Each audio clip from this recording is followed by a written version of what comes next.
ଗୋଟିଏ ଜଙ୍ଗଲରେ ଟୁନି ଚଢ଼େଇର ପରିବାର ରହୁଥିଲେ। ସେଇ ପରିବାରରେ ମା ଚଢ଼େଇ ଟୁନି ଆଉ ପାପା ଚଢ଼େଇ ଜୋଜୋ ଆଉ ପୁଅ ଚଢ଼େଇ କୋକୋ ସେମାନେ ମିଶିକି ଗୋଟେ ଘରେ ରହୁଥିଲେ। ଟୁନି ଚଢ଼େଇ ଘରେ ରହିକି ତା ସ୍ୱାମୀ ଜୋଜୋ ଆଉ ତା ପୁଅ କୋକୋର ବହୁତ ଧ୍ୟାନ ରଖେ। ଜୋଜୋ ଚଢ଼େଇ ପୁଲିସ ଚାକିରି କରେ। ଜୋଜୋ ଆଖପାଖ ପକ୍ଷୀମାନଙ୍କୁ ରକ୍ଷା କରେ। କୋକୋ ଚଢ଼େଇ ବହୁତ ଛୋଟ ଥିଲା। ଟୁନି ଚଢ଼େଇ ଆଉ ଜୋଜୋ ଚଢ଼େଇ କୋକୋକୁ ବହୁତ ଭଲ ପାଉଥିଲେ। କୋକୋର ସବୁ କଥା ସେମାନେ ମାନନ୍ତି। ଏହି ଭଲ ପାଇବା ପାଇଁ କୋକୋର ମା ବାପା ଯଦି କୌଣସି ଜିନିଷ ପାଇଁ ମନା କରନ୍ତି କୋକୋ ବହୁତ ଜିଦ୍ଦି କରେ ଆଉ ଟିକେ ଟିକେ କଥାରେ କାନ୍ଦି ପକାଏ। ସେଇଥିପାଇଁ ସେ ଯାହା କହେ ଟୁନି ଚଢ଼େଇ ତାହା ହିଁ କରେ। କୋକୋ କାନ୍ଦିଲେ ଟୁନି ଚଢ଼େଇ ସହିପାରେନି। ତାପରେ ଗୋଟିଏ ଦିନ କୋକୋର ଜନ୍ମଦିନ ଆସିଲା। କୋକୋର ଜନ୍ମଦିନ ପାଇଁ ବହୁତ ଭଲସେ ସେଲିବ୍ରେଟ୍ କରିବା ପାଇଁ ଟୁନି ଚଢ଼େଇ ପ୍ଲାନ୍ କରିଥିଲା।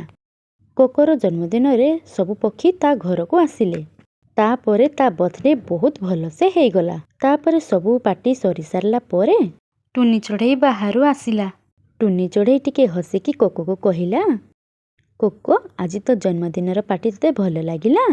କୋକୋ ଆସ ତମେ କିଛି ଟିକେ ଖାଇଦିଅ। ମୋତେ ଆଜି ମୋ ବର୍ଥଡେ ପାର୍ଟି ବିଲକୁଲ ବି ପସନ୍ଦ ଆସିଲାନି ମାମା। ମୁଁ ତୁମକୁ ଯାହା ମାଗିଥିଲି ତମେ ମୋତେ ତ ତାହା ଦେଲ ନାହିଁ। ଏବେ ମୋତେ ଆଉ କିଛି ବି ଦରକାର ନାହିଁ। ତୁମେ ଏଇଠାରୁ ଯାଅ। ତୁମେ ଏମିତି କ'ଣ ପାଇଁ କହୁଛ କୋକୋ? ଇଏ ଦେଖ କେତେ ସାରା ଗିଫ୍ଟ ତୁମର। ଏସବୁ ତ ତମ ପାଇଁ ଆସିଛି ନା, ଏସବୁ ତମର। ମୋତେ ଏସବୁ କିଛି ବି ଦରକାର ନାହିଁ। ମୁଁ ଏବେ ଛୋଟ ଛୁଆ ହେଇକି ରହିନି ଏସବୁ ସହିତ ଖେଳିବା ପାଇଁ। ଏସବୁ କହିକି କୋକୋ ଚଢ଼େଇ ସେଇଠାରୁ ଚାଲିଗଲା। କୋକୋ ଚଢ଼େଇ ତା ବାପାକୁ ସେ ଗୋଟିଏ ସାଇକେଲ ମାଗିଥିଲା। ସାଇକେଲ ତ ଦୂରର କଥା ଜୋଜୋ ତା ପାଟିକୁ ବି ଆସିଲା ନାହିଁ। ସେଥିପାଇଁ କୋକୋ ଚଢ଼େଇ ବହୁତ ରାଗରେ ଥିଲା। ତାପରେ ସେହିଦିନ ରାତି ଅଧରେ ଜୋଜୋ ତା ଘରକୁ ଆସିଲା। ଜୋଜୋ ଘରକୁ ଆସି ସାରିଲା ପରେ ଟୁନି ଚଢ଼େଇ ସବୁ କଥା ଜୋଜୋକୁ କହିଲା। ମୁଁ ଆଜି ମୋ କାମରେ ଟିକେ ବ୍ୟସ୍ତ ଥିଲି ଟୁନି ଚଢ଼େଇ। ସେଥିପାଇଁ ମୁଁ ପାର୍ଟିକୁ ଆସିପାରିଲି ନାହିଁ। ଆଉ କୋକୋ ପାଇଁ ବି ମୁଁ କିଛି ଗିଫ୍ଟ ବି ଆଣି ନାହିଁ। ଏସବୁ କହିକି ଜୋଜୋ ବହୁତ ମନ ଦୁଃଖ କଲା। ସେହି ଦୁଃଖରେ ଜୋଜୋ କିଛି ନ ଖାଇକି ଶୋଇପଡ଼ିଲା। ସବୁ ରାତିରେ ଶୋଇସାରିଲା ପରେ କୋକୋ ଚଢ଼େଇ ଘରକୁ ଆସିଲା। କୋକୋ ଘର ପାଖକୁ ଆସିଲା ଆଉ କହିଲା, ଏମାନେ ମୋ ଛୋଟ କଥାକୁ ବି ପୂରଣ କରୁନାହାନ୍ତି। ତ ମୁଁ ଏ ଘରେ ଆଉ କ'ଣ ପାଇଁ ରହିବି? ଏସବୁ କହିକି କୋକୋ ଚଢ଼େଇ ରାତି ଅଧରେ ସେଇଠାରୁ ଘର ଛାଡ଼ିକି ଚାଲିଗଲା। ତାପରେ ସେଇ ସମୟରେ ଶୀତ ଋତୁ ଚାଲୁଥାଏ। ବହୁତ ଥଣ୍ଡା ଲାଗୁଥାଏ। କୋକୋ ଆସିକି ଗୋଟିଏ ଡାଳ ଉପରେ ବସିଲା। ଏ ବାହାରେ ତ ବହୁତ ଥଣ୍ଡା ଲାଗୁଛି ଆଉ ମୋତେ ଜୋରସେ ଭୋକ ବି ଲାଗୁଛି। ମାମା ମୋତେ ଖାଇବା ପାଇଁ କହିଥିଲେ କିନ୍ତୁ ମୁଁ ମନା କରିଦେଇଥିଲି। ତାପରେ କୋକୋ ଚଢ଼େଇ ଖାଇବା ଖୋଜିବା ପାଇଁ ଗଲା। ଏସବୁ କହିକି କୋକୋ ଚଢ଼େଇ ଆଖପାଖକୁ ଦେଖୁଥାଏ। ତାପରେ ତାକୁ କୋଉଠି ବି କିଛି ଖାଇବାକୁ ମିଳିଲା ନାହିଁ। କୋକୋ ଚଢ଼େଇ ଖାଇବା ଖୋଜୁଥିଲା। ସେ ଦେଖିଲା ରାସ୍ତାରେ ଗୋଟିଏ କଚଡ଼ା ଡବା ପାଖରେ ଗୋଟିଏ କାଉ କଚଡ଼ା ଡବାରୁ ଖାଇବା ଖାଉଛି। ତାପରେ କୋକୋ ଚଢ଼େଇ ସେ କାଉ ପାଖକୁ ଗଲା। ତୁମେ କିଏ? ତୁମେ କ'ଣ ପାଇଁ ଏ କଚଡ଼ା ଡବାରୁ ଖାଇବା ଖାଉଛ? ତୁମ ନାଁ କ'ଣ? ତୁମେ କ'ଣ ମୋ ସହିତ କଥା ହେଉଛ? ହଁ, ଏଇଠି ତ ଆମେ 2 ଜଣ ହିଁ ଅଛନ୍ତି। ମୁଁ ହିଁ ତମ ସହିତ କଥା ହେଉଛି। ମୋ ନାଁ ହେଉଛି କଳା କାଉ। ହେଲେ ମୋତେ ଆଜି ଯାକେ କେହି ମୋ ନାଁ ପଚାରି ନାହାନ୍ତି। ସତ କହିବାକୁ ଗଲେ ମୋ ସହିତ କେହି କଥା ବି ହୁଅନ୍ତି ନାହିଁ। କ'ଣ ପାଇଁ ତୁମ ସହିତ କେହି କଥା ହେଉନାହାନ୍ତି? ତୁମ ମା ବାପା ତ ତୁମ ସହିତ କଥା ହେଉଥିବେ ନା? ତାପରେ କଳା କାଉ କହିଲା, ମା ବାପା ସେମାନେ କିଏ? ସେମାନେ କ'ଣ ମୋ ସହିତ କଥା ହେବେ? କ'ଣ ସେମାନେ ବହୁତ ଭଲ? ତାପରେ କୋକୋ ଚଢ଼େଇ କହିଲା, ହଁ କଳା କାଉ, ମା ଆଉ ବାପା ଆମର ସବୁ ଇଚ୍ଛାକୁ ପୂରଣ କରିଥାନ୍ତି ଆଉ ସେମାନେ ଆମ ସହିତ ଖେଳିଥାନ୍ତି। ବେଳେ ବେଳେ ବେଶୀ ଜିଦ୍ଦି କଲେ ସେମାନେ ଆମକୁ କିଛି କୁହନ୍ତି ନାହିଁ। ତୁମେ କେଉଁଠାରେ ରହୁଛ?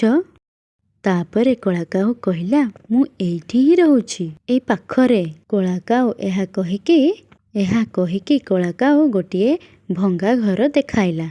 ଏସବୁ ଦେଖିକି କୋକୋକୁ ବହୁତ ଦୁଃଖ ଲାଗିଲା। କଳା କାଉ, ତୁମର ମା ଆଉ ବାପା ନାହାନ୍ତି ନା? ତୁମ ଜନ୍ମଦିନ ତମେ କେମିତି ପାଳନ କରୁଛ? ତାପରେ କଳା କାଉ କହିଲା, ଜନ୍ମଦିନ? ସେ କ'ଣ? ମୁଁ ତ ଜନ୍ମଦିନ ବିଷୟରେ କେବେ କାହାଠାରୁ କିଛି ବି ଶୁଣି ନାହିଁ। ମୋତେ ଆଜି ଯାଏ କେହି ବି ଗିଫ୍ଟ ଦେଇନାହାନ୍ତି। ଏସବୁ ଶୁଣିକି କୋକୋ ଚଢ଼େଇ ବହୁତ ଆଶ୍ଚର୍ଯ୍ୟ ହେଇଗଲା। ଏସବୁ କହିକି କଳା କାଉ ପୁଣି ଥରେ ସେ କଚରା ଡବା ପାଖକୁ ଗଲା ଆଉ ସେ କଚରା ଡବାରୁ ସେ ଖାଇବା ଖାଇଲା। ତାପରେ କୋକୋ ମନେ ମନେ ଭାବିଲା, ମୋ ମା ଆଉ ବାପା ମୋର ଏତେ ଧ୍ୟାନ ରଖିଲା ପରେ ବି ମୁଁ ଏତେ ଜିଦ୍ କରୁଛି। ଏଇଠି ବିଚାରୀ କଳା କାଉ ପାଖରେ କେହି ବି ନାହିଁ। ସେ ତ ଜନ୍ମଦିନ ବି କ'ଣ ସେ ବି ଜାଣିନି କିଛି। ମୁଁ କିଛି ବି ଗୋଟେ କରିକି କଳା କାଉକୁ ସାହାଯ୍ୟ କରିବି। କୋକୋ ଏହିସବୁ ଭାବିକି ଘରକୁ ଫେରିବା କଥା ଭାବୁଥାଏ। ଆଉ ତା ସାଥିରେ କଳା କାଉକୁ ବି ନେଇକି ଗଲା। ଆଉ ଏହିପଟେ କୋକୋର ମା ଆଉ ବାପା ବହୁତ ଚିନ୍ତାରେ ଥିଲେ।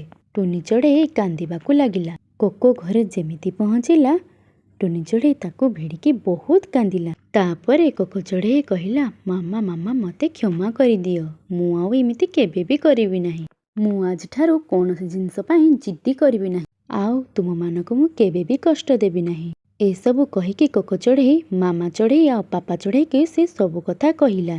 କୋକୋ ଚଢ଼େଇ ମାମା ଚଢ଼େଇକୁ କହିଲା, କଳା କାଉକୁ ଜନ୍ମଦିନ କ'ଣ ଜଣା ନାହିଁ। ମାମା, ମୋତେ ଜନ୍ମଦିନରେ କିଛି ବି ଗିଫ୍ଟସ୍ ଦରକାର ନାହିଁ।